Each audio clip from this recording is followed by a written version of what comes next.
Hello స్వతంత్ర ప్రేక్షకులకు నమస్కారం. నేను మీ లావణ్య. ఈరోజు మనం చాలా ముఖ్యమైన ఒక లీగల్ డాక్యుమెంట్ గురించి తెలుసుకోబోతున్నాం. అదే ప్రామిసరీ నోటు. డబ్బు అప్పు తీసుకోవడం లేదా ఇవ్వడం మన జీవితంలో సాధారణ విషయమే. కానీ ఆ లావాదేవీకి చట్టబద్ధమైన రక్షణ కల్పించే పత్రం ఏమిటి? అదే ప్రామిసరీ నోటు. ప్రామిసరీ నోటు అనేది అప్పు తీసుకున్న వ్యక్తి నిర్ణీత సమయంలో వడ్డీతో సహా తిరిగి చెల్లిస్తానని రాసిచ్చే లిఖితపూర్వక హామీ పత్రం. ఇది నెగోషియబుల్ ఇన్స్ట్రుమెంట్స్ యాక్ట్ 1881లోని సెక్షన్ 4 ప్రకారం చట్టబద్ధమైన పత్రంగా గుర్తించబడింది. అప్పు తీసుకున్న వ్యక్తి తిరిగి చెల్లించకపోతే ప్రామిసరీ నోటు రాసిన తేదీ నుంచి 3 సంవత్సరాల లోపు సివిల్ కోర్టులో మనీ రికవరీ కేసు దాఖలు చేయవచ్చు. అయితే ప్రామిసరీ నోటు ఎలా రాయాలి, ఇందులో తప్పనిసరిగా ఉండాల్సిన అంశాలు ఏమిటి, దీని చట్టపరమైన ప్రాముఖ్యత ఏమిటి వంటి ఆసక్తికర విషయాలను ఈరోజు లైవ్లో తెలుసుకోబోతున్నాం. ఈరోజు మనం హైకోర్టు అడ్వకేట్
ఈరోజు లైవ్లో తెలుసుకోబోతున్న ప్రామిసరీ నోటు గురించి అలాగే మనతో పంచుకోవడానికి లైవ్లో ఉన్నారు హైకోర్టు అడ్వకేట్ తెలంగాణ మరియు ఆంధ్రప్రదేశ్ శ్రీమాన్ రొబ్బిచెర్ల యోగానంద లక్ష్మీ నరసింహాచార్యులు గారికి అడిగి తెలుసుకుందాం. నమస్కారం అండి.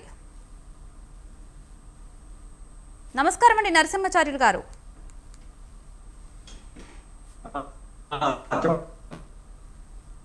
నమస్తే అండి. నమస్తే. మనం అంటే ఈ రోజుల్లో చూస్తున్నామండి కదండి, అంటే నమస్తే అండి. సో ఈరోజు మనం చూస్తున్నాం కదండి, చాలా మందికి ఊర్లలో కానీ ఎక్కడైనా కానీ ప్రామిసరీ నోటు అంటే తెలియని వాళ్ళు ఇంకా ఉన్నారంటే ఉన్నారు. అసలు ప్రామిసరీ నోట్ అంటే ఏంటి, దాని గురించి కొంచెం వివరంగా చెప్తారా? ఈ ప్రస్తుత సమాజంలో ఆర్థిక లావాదేవీలు జరగటం సహజం. ఈ ఆర్థిక లావాదేవీలు అనేటువంటిది తీసుకునేటువంటి వారికి పుచ్చుకునే వారికి మధ్యన జరిగేటువంటి ఒక ఒప్పంద పత్రం అంటారు. అది ప్రామిస్ చేసి ఇస్తాడు అనేటువంటిది ప్రామిసర్.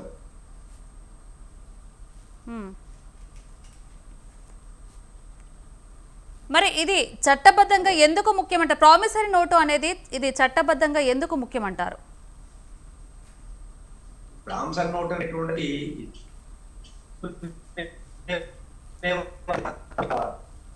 నోట్ డాక్యుమెంట్ లో చట్టబద్ధత ఉండాలి అంటే కూడా రెవెన్యూ స్టాంప్ మీద ఉండాలి. రెవెన్యూ స్టాంప్ అయినటువంటి దాన్ని తర్వాత ఈ ప్రామిసరీ నోట్ లో ఇద్దరు సాక్షాత్కారం ఉండాలి. ఇచ్చేవాడు తీసుకునేటువంటి వారు వీరి మధ్యన జరిగేటువంటి ట్రాన్సాక్షన్ సమయంలో ఈ ప్రామిసరీ నోటు మీద సాక్షాత్కారం ఉంటారు. అదే కాకుండా అతను స్వయం రాసినట్టయితే వ్రాస ఇచ్చిన అనేటువంటిది కనుక అక్కడ తీసుకున్నట్లయితే దస్తూరి వారి యొక్క సంతకం, అతనే వ్రాసినట్లయితే దస్తూరి స్వయం అని ఆ డాక్యుమెంట్ మీద ప్రామిసరీ నోటు మీద రాస్తారు. ఓకే. లాయర్ గారు మనతో మాట్లాడడానికి రాఘవేంద్ర గారు లైవ్లో మనతో మాట్లాడడానికి రెడీగా ఉన్నారు. సో వారికి ఉన్న సమస్య అంటే ఒకసారి తెలుసుకుందాము. రాఘవేంద్ర గారు హలో, నమస్తే అండి. నమస్తే అండి. ఎక్కడి నుంచి కాల్ చేస్తున్నారు? నేను హైదరాబాద్. ఓకే అండి, లాయర్ గారు మనతో పాటు రెడీగా ఉన్నారు. మీకున్న సమస్య అంటే ఒకసారి లాయర్ గారితో మాట్లాడండి. Okay, hello sir. హలో, చెప్పండి హలో. చెప్పండి మీ సమస్య ఏంటో చెప్పండి లాయర్ గారికి. ఇది ఒక 4 years బ్యాక్ ఒక ప్రామిసరీ నోట్ అంటే 100 రూపీస్ బాండ్ పేపర్ మీద ఒక 1 lakh వరకు మేము రిటర్న్ చేస్తాము అని చెప్పి రాసిచ్చాము. అయితే అది ఎన్నేళ్ల వరకు పనికి వస్తుంది? తర్వాత మళ్ళీ ఏదైనా కొత్త బాండ్ ఏదైనా రాయాల్సి వస్తుందా?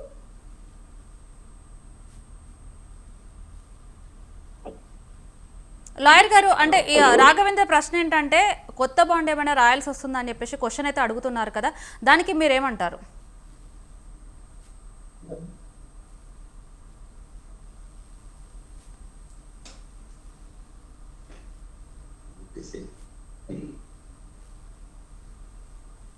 ఇది పని చేసి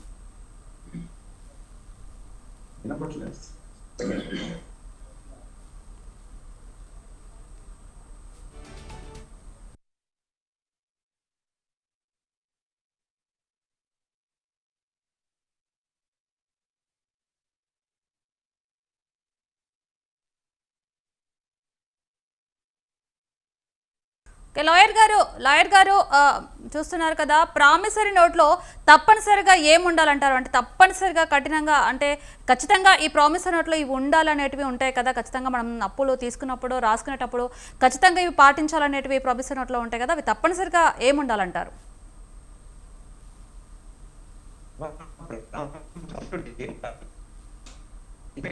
తీసుకునేటువంటి వారి యొక్క పూర్తి అడ్రస్ పై డేటా ఉండాలి, సన్నాఫ్తో సహా ఉండాలి, వాళ్ళ రెసిడెన్స్ ఉండాలి, తీసుకున్నారు అనేటువంటిది ఉండాలి.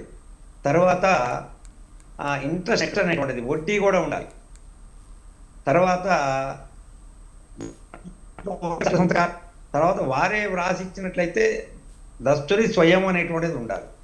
వారు వ్రాయించినట్లయితే వేరే వాళ్ళ ద్వారా దస్తూరి స్క్రైబర్ కనుక వేరే వారు ఉన్నట్లయితే ఆ దస్తూరి వారి యొక్క సంతకము ఉండాలి.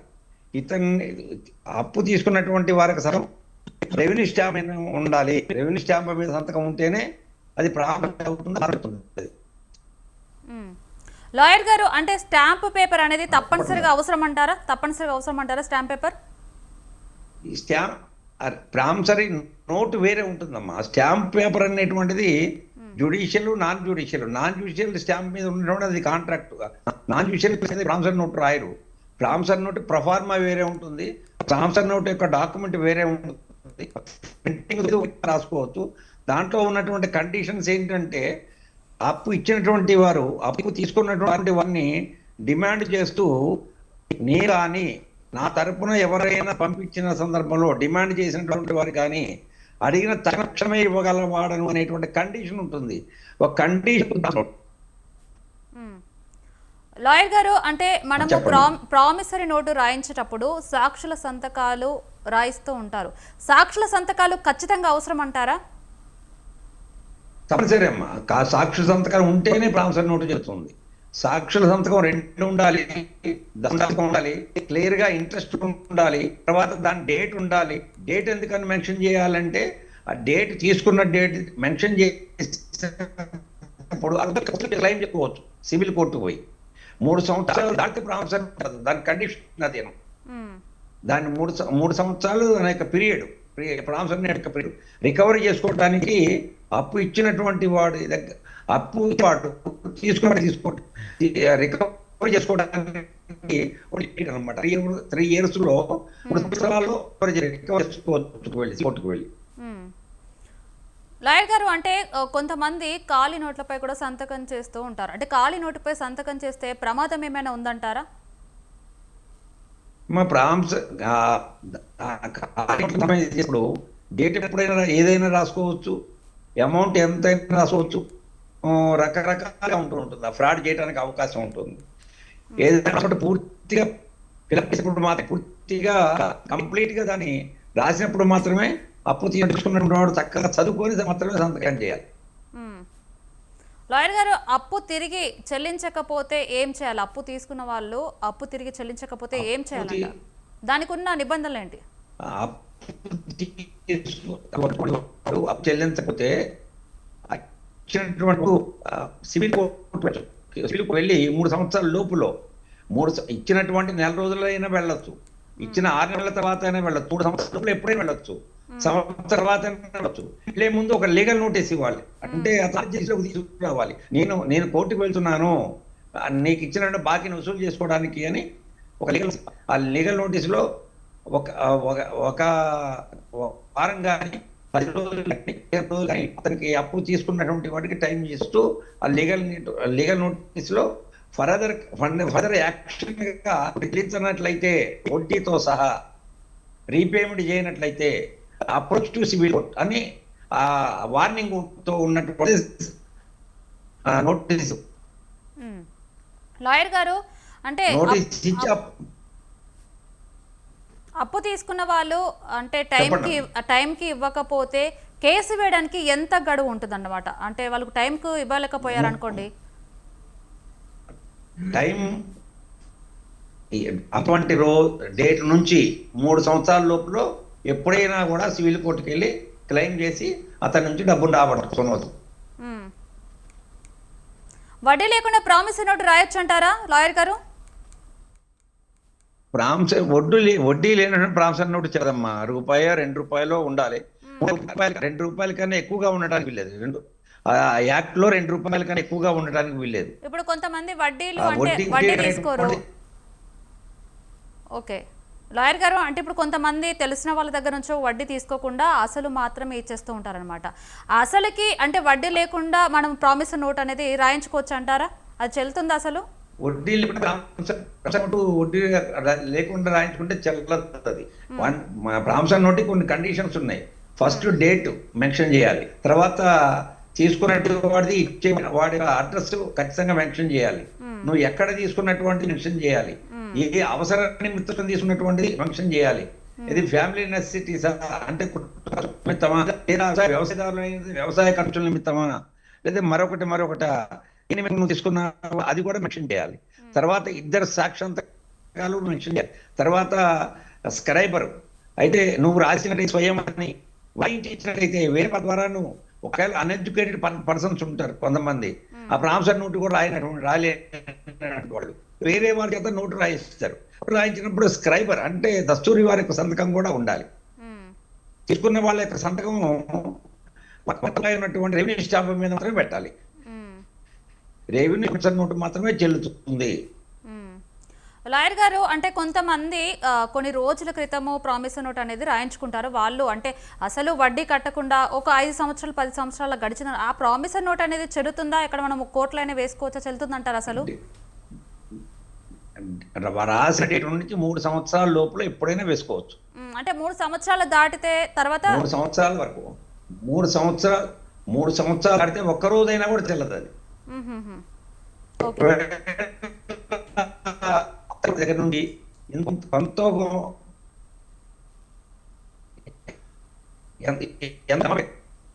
పెట్టుకొని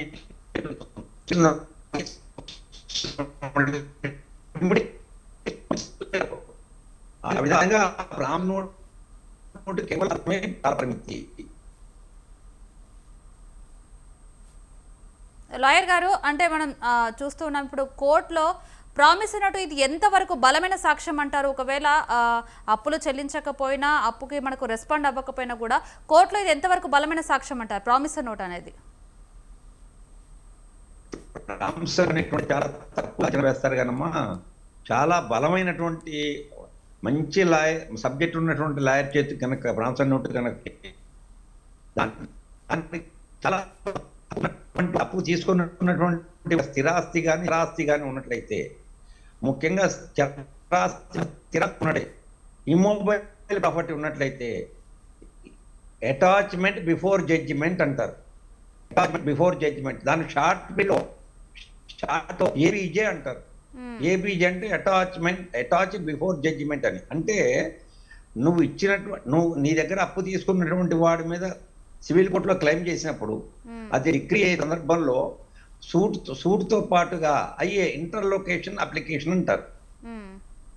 అంటే అయ్యా సమయంలో నాకు ఇచ్చేటువంటి డబ్బు తమరి యొక్క కోర్టులో డిగ్రీ అయిన తర్వాత అతని దగ్గర నుంచి రికవరీ చేసి స్థిరాస్తి కూడా పూర్తిగా ట్రాన్స్ఫర్ చేస్తాడేమో అని మాకు అనుమానంగా ఉంది.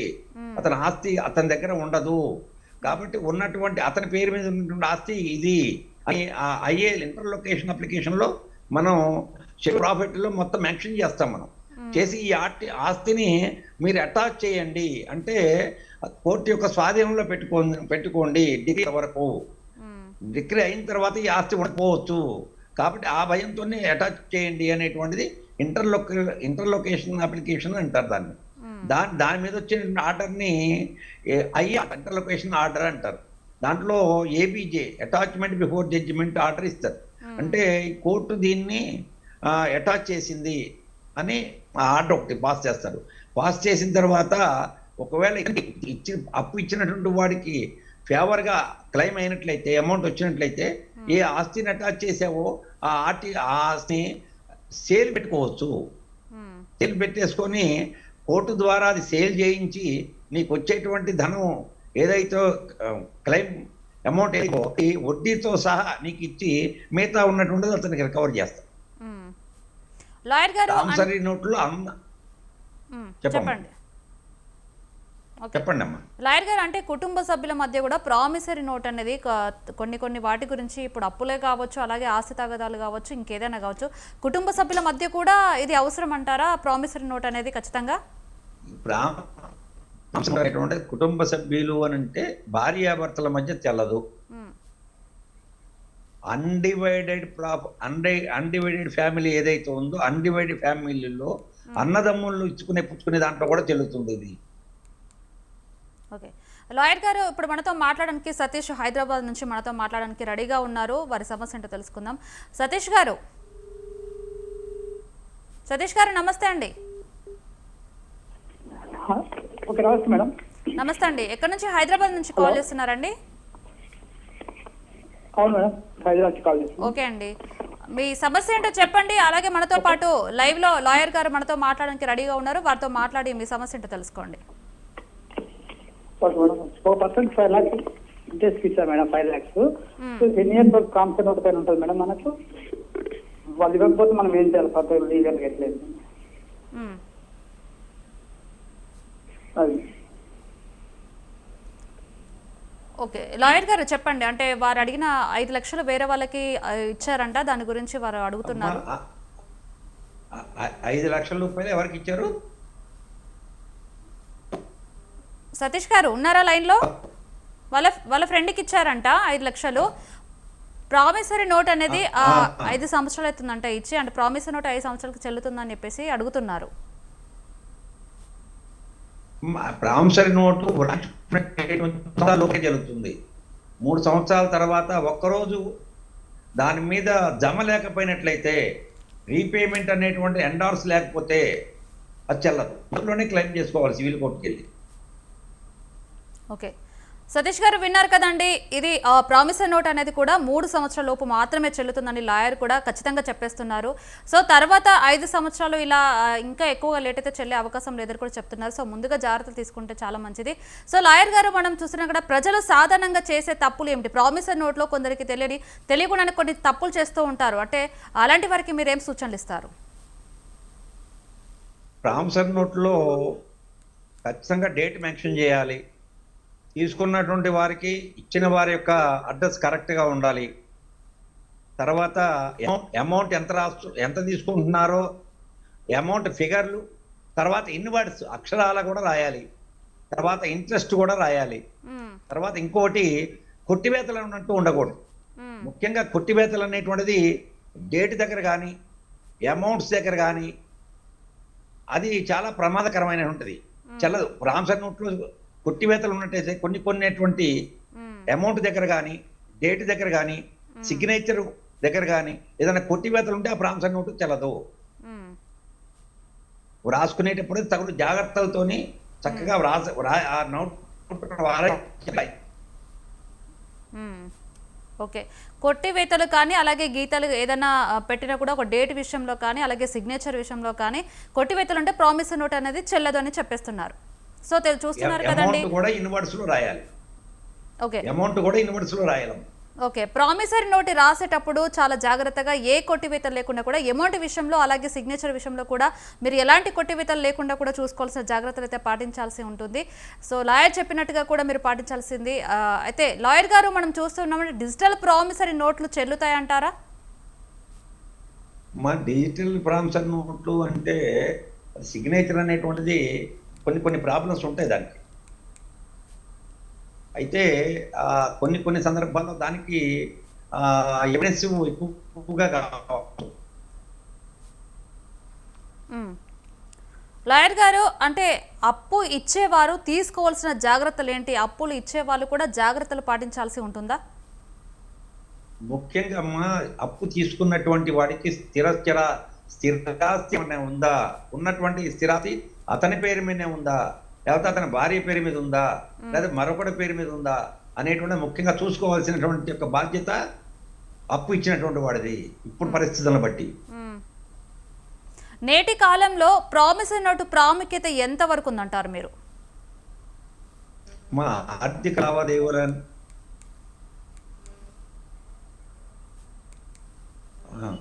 ఓకే, లాయర్ గారు, మనతో మాట్లాడడానికి హైదరాబాద్ నుంచి శ్రీనివాస్ అనే వారు కూడా లైన్ లో ఉన్నారు మనతో మాట్లాడడానికి. సో వారితో మాట్లాడి మరిన్ని ఆయన సమస్య ఏంటో తెలుసుకుందాం. శ్రీనివాస్ గారు, నమస్తే అండి. నమస్తే అండి, నా పేరు శ్రీనివాస్. నేను ఒక 10 ఏళ్ల క్రితం ఒక అతనికి ప్రామిసరీ నోట్ తీసుకొని ఒక 10,000 ఇచ్చానండి. ఆ తర్వాత నాకు అతను తిరిగి ఇవ్వలేదు. దాన్ని నేను ఇప్పుడు రికవరీ చేసుకోవాలంటే నేను ఏ విధంగా చేసుకోవచ్చు అండి? దాన్ని అతన్ని తీసుకోవాలనుకుంటే మీరు ఎన్ని సంవత్సరాలు అయింది అనేటువంటిది చెప్పలేదు. దాంట్లో డేట్ రాసి మీరు ఇచ్చిన డేట్ దగ్గర నుంచి 3 సంవత్సరాల లోపల, మీరు అమౌంట్ ఇచ్చిన డేట్ దగ్గర నుంచి 3 సంవత్సరాల లోపల రికవరీ చేసుకోవచ్చు. అంటే ఇప్పుడు 10 years అయింది, ఇప్పుడు ప్రామిసరీ నోట్ పనికిరాదండి? 3 సంవత్సరాలు దాటితే పనిచేయదు. 3 సంవత్సరాలు దాటితే నోటు పనిచేయదు, చెల్లదు. ఓకే శ్రీనివాస్ గారు, ప్రతి ఒక్కరికి చెప్తున్నది లాయర్ గారు ఏంటంటే 3 సంవత్సరాల తర్వాత ప్రామిసరీ నోటు అనేది చెల్లదని అయితే ఖచ్చితంగా చెప్తున్నారు. మీరు మరీ తెలుసుకోవాల్సిన విషయం అయితే ఇది. సో లాయర్ గారు, మీరు చెప్పినట్టుగా నెగోషియబుల్ ఇన్స్ట్రుమెంట్స్ యాక్ట్ 1881 సెక్షన్ 4 ప్రకారం ప్రామిసరీ నోటుకు ఉన్న చట్టబద్ధత ఏంటంటారు? మా డిస్టర్బెన్స్ వస్తుంది కొంచెం. లాయర్ గారు, వినిపిస్తుందా? కొంచెం చెప్పండి. నెగోషియబుల్ ఇన్స్ట్రుమెంట్స్ అలాగే నెగోషియబుల్ ఇన్స్ట్రుమెంట్స్ యాక్ట్ 1881 సెక్షన్ 4 ప్రకారం ప్రామిసరీ నోటుకు ఉన్న చట్టబద్ధత ఏంటంటారు? అసలు ఇప్పుడు దాంట్లో ఉన్న కండిషన్స్ మొత్తం కూడా ఫుల్ అది లీగాలిటీ ఉన్నట్టుగా కోర్టు స్వీకరిస్తుంది. క్లెయిమ్ చేసుకోవడానికి కూడా ఇచ్చినటువంటి వాడికి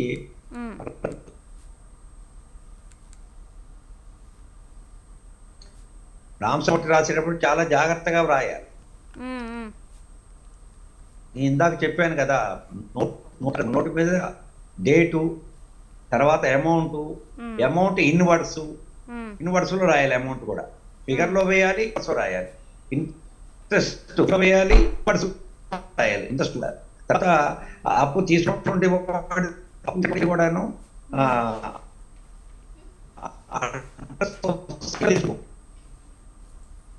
అత్యవసర నిమిత్తమా, అంటే కుటుంబ అవసరాల నిమిత్తమా, వ్యవసాయ ఖర్చుల నిమిత్తమా, మరొకటి వ్యాపార ఖర్చుల నిమిత్తమా, 3 రకాలుగా ఉంటాయి. దీంట్లో ఏ నిమిత్తంగా తీసుకున్నారు అమౌంట్ అనేటువంటిది. తర్వాత తీసుకున్నటువంటి వారి సంతకం రెవెన్యూ స్టాంప్ ఉండాలి. రెవెన్యూ స్టాంప్ ఉంటేనే అది ప్రామిసరీ నోట్ అవుతుంది. తర్వాత దాంట్లో కండిషన్ ఒకటి ఉంటుందమ్మా, ఇచ్చేటువంటి వాడు కండిషన్ రాస్తాడు తీసుకునేవాడికి. నేను కానీ నా తరఫున ఎవరైనా అడిగిన తక్షణమే ఇవ్వగలవాడనే కండిషన్ కి ఒప్పుకొని తీసుకున్నటువంటి వాడు తీసుకుంటాడు. ఆయనైనా క్లెయిమ్ చేయొచ్చు, ఆయన తరఫున ఎవరైతే చేయొచ్చు.